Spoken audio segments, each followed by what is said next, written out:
క్రీస్తు ప్రభువునందు మాకు అత్యంత ప్రియులైన మీకు లైఫ్ చర్చ్ వైజాగ్ నుండి శుభములు. ప్రియులారా, ఈ హోప్ ఫర్ టుడే సందేశాల ద్వారా మీరు నిరీక్షణ ఆశీర్వాదం పొందుకుంటున్న స్థితిని బట్టి దేవునికి స్తుతులు చెల్లిస్తూ ఈరోజు ఈ హోప్ ఫర్ టుడే సందేశంలోనికి మిమ్మల్ని ప్రేమపూర్వకంగా ఆహ్వానిస్తూ ఉన్నాను. ఈరోజు ఈ సందేశము కొరకు యెషయా గ్రంథము 60వ అధ్యాయం మొదటి వచనాన్ని మీ ముందు ఉంచుతున్నాను. యెషయా గ్రంథము 60వ అధ్యాయము మొదటి వచనం. నీకు వెలుగు వచ్చి ఉన్నది, లెమ్ము తేజరిల్లుము, యెహోవా మహిమ నీ మీద ఉదయించెను.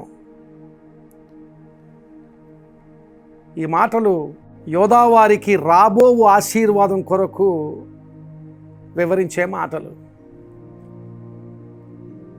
రాబో ఆశీర్వాదం కొరకు వివరిస్తూ నీకు వెలుగు వచ్చి ఉన్నది, యెహోవా మహిమ నీ మీద ఉదయించెను అని మాట్లాడుతున్నాడు.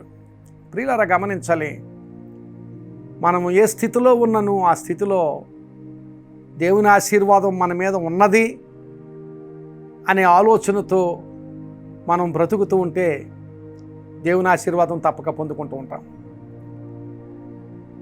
ఇక్కడ దేవుని మహిమ, యెహోవా మహిమ నీకు వచ్చి ఉన్నది, ఉదయించి ఉన్నది అనే మాట జాగ్రత్తగా గమనించాలి. ఆయన మహిమ అన్న చోట, ఆ మహిమ అనే చోట, ఆ మహిమ అనే ఆలోచనలో మూల భాషలో భారము అనే ఆలోచన కూడా ఉంటుంది.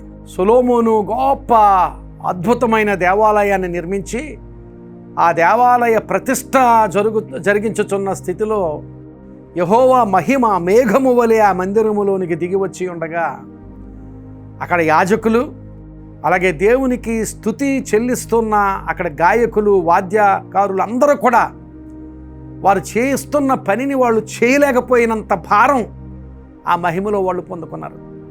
మహిమ భారంతో నిండి ఉంటుంది, ఆశీర్వాదం కూడా భారంతో నిండి ఉంటుంది. అలాంటి ఆశీర్వాద భారం గురించి, మహిమ భారం గురించి దేవుడు నీకు వాగ్దానం చేస్తున్నాడు. అంటే నీవు మోయలేనంత ఆశీర్వాద భారాన్ని నీ మీద దేవుడు మోపుతానని వాగ్దానం చేస్తున్నాడు. యోధా మత సంబంధమైన ఆలోచనల్లో ఒక ఆలోచన ఉండేది. ఆలోచన ఏమిటంటే, గొప్ప ఆశీర్వాద స్థితి దేవుడు నీకు ఇవ్వబోతున్నాడు అని చెప్పేటప్పుడు ఆ ప్రజలట ఒంటె బరువు దీవెనలు నీ వీపు మీద దేవుడు మోపుతున్నాడు అని చెబుతూ ఉండేవారట. అలాంటి ఆలోచన మా చిన్నతనంలో ఒక తెలుగు పాటలో ఉండేది. ఒంటె బరువు దీవెనలు వీపున మోపెను అనే ఆలోచన ఒక తెలుగు పాటలో మేము జ్ఞాపకం చేసుకుంటూ ఉండేవాళ్ళం. దీవెనలను బరువుతో సూచిస్తున్నాడు. అంటే నీవు మోయలేనంత ఆశీర్వాద భారం. ఆశీర్వాద భారం అది భారమైనా ఇష్టమైందే, మనం కోరుకునేదే. ఒంటె బరువు దీవెనలు అంటే ఒంటె మీద ఎలాంటి వ్యాపారం చేసేవారంటే, ఒంటెల మీద ఆ కాలంలో బంగారాన్ని, విలువైన వస్తువులను ఒక దేశం నుంచి మరొక దేశంలోనికి తీసుకుని వెళ్ళి వ్యాపారం చేస్తూ ఉండేవారు. ఒంటెలు మోసే వస్తువులు ఏవైనా సరే చాలా విలువైన వస్తువులుగా ఉంటూ ఉండేవి.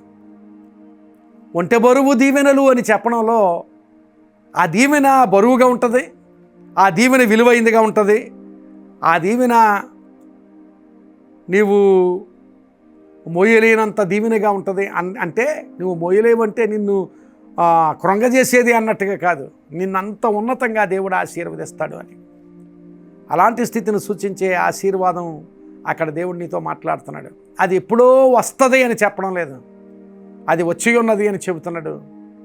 యెహోవా మహిమ నీ మీద ఉదయించి ఉన్నది, అది వచ్చి ఉన్నది అని చెబుతున్నాడు. ప్రియమైన విశ్వాసి, ఈరోజు దేవుడు నీ కోసం చేస్తున్న ఈ వాగ్దానం నీవు స్వీకరిస్తే, ఆ వాగ్దానం మీద నీవు విశ్వాసం ఉంచితే, ఆ వాగ్దానాన్ని నీవు నమ్మితే, నా దేవుడు నమ్మదగిన దేవుడు అనే అచంచలమైన విశ్వాసాన్ని దేవుని మీద నీవు నిలిపితే, ఒంటె బరువు దీవెనలు నీ మీద మోపగలిగే దేవుడు ఆయన.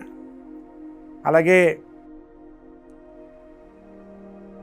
నీవు ఊహించనంత గొప్ప ఆశీర్వాదాన్ని దేవుడు నీకు ఇచ్చి ఆశీర్వదిస్తాడు. చెరలో ఉన్న వారికి దేవుడు ఆ వాగ్దానం చేస్తున్నాడు. ఇప్పటికిప్పుడు నీవు కృంగిపోయినట్టుగా నీకు అనిపించవచ్చు, కానీ యెహోవా మహిమ నీ మీద ఉదయించి ఉన్నది. లెమ్ము, కృంగిపోవద్దు. నువ్వు కృంగిపోయాను, నేను పడిపోయాను, నేను లేవలేకుండా ఉన్నాను అనుకున్న స్థితిలో నువ్వు లెమ్ము. ఎందుకు అంటే దేవుని మహిమ ఎప్పటికే నీ మీద ఉదయించి ఉన్నది కనుక నువ్వు లేవాలి. ఆ ధూళి దులుపుకోవాలి. ఆ కృంగని స్థితిలో నుంచి లేచి దేవుడు నీకు ఇవ్వబోతున్న ఆశీర్వాద స్థితి వైపు చూస్తూ లేచి ముందుకు సాగితే, దేవుని మీద విశ్వాసం ఉంచి విశ్వాసపు అడుగులు వేయడానికి పూనుకుంటే దేవుడు తప్పక ఆశీర్వాద భారాన్ని నీకు ఇస్తాడు. నువ్వు నీ వీపు మీద అలాంటి ఆశీర్వాద భారాన్ని ఉంచి దేవుని కృప అనే భారం ఉంచుతాడు. అందుకనే పౌలు కూడా కొరింథీయులకు రాసిన పత్రిక 2వ పత్రిక 4వ అధ్యాయం 17వ వచనంలో అనుకుంటాను, అక్కడ అంటాడు, మా చులకనైన శ్రమ ఎలాంటిదంటే దేవుని మహిమ భారాన్ని దేవుడు మోపుతున్నట్లుగా ఈ చులకనైన శ్రమను, ఈ శ్రమ చాలా గొప్ప శ్రమ అయినప్పటికీ కూడా చాలా చులకనగా మేము భావిస్తున్నాం ఆ శ్రమను. ఎందుకంటే దేవుడు మాకు ఇవ్వబోయే మహిమ భారము గొప్పది అని పౌలు మాట్లాడతాడు. మహిమ భారం అంటున్నాడు. అలాగే ఆ మహిమ నీ మీదకి వచ్చినప్పుడు, ఆ ఆశీర్వాదం నీ మీదకి వచ్చినప్పుడు, దేవుని కృప నీ మీదకి వచ్చినప్పుడు అది భారంగా, దేవా ఎంతగా ఆశీర్వదించావో ప్రభువా, ఎంత కృప చూపించావో ప్రభువా అన్నంతగా ఉంటుంది. అలాంటి ఆశీర్వాదం దేవుడు నీకు ఇస్తాడు. అలాంటి ఆశీర్వాదం దేవుడు నీకు ఇచ్చి నిన్ను వర్ధల చేయనుగాక. ఆమేన్. ప్రార్థన చేసుకుందాం. కృప కలిగిన మా ప్రభువా, పరిశుద్ధుడా, ఈరోజు మాకు వినిపింపచేసిన ఈ గొప్ప ఆశీర్వాద వచనాలను బట్టి మీకు స్తోత్రాలు చెల్లిస్తున్నాం. ఈ ఆశీర్వాదం ఈ విన్న వారందరికీ దయచేయమని ప్రార్థన చేస్తున్నాను. ప్రభువా, నీవిచ్చే ఆశీర్వాద భారాన్ని మేము, నీ కృపా భారాన్ని, నీ మహిమ భారాన్ని పొందుకోగలిగే స్థితి మాకందరికీ దయచేసి, విన్నవారందరికీ దయచేసి వారిని వర్ధిల్ల చేయమని, వారిని, వారి కుటుంబాలను, వారి బిడ్డలను అందరినీ వర్ధిల్ల చేయమని యేసు నామమున అడుగుచున్నాను తండ్రి. ఆమేన్. God bless you my friend. Have a great day.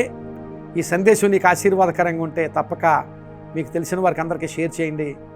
వాళ్ళు ఆశీర్వదించబడినప్పుడు దేవుడు మిమ్మల్ని కూడా ఆశీర్వదిస్తాడు. God bless you.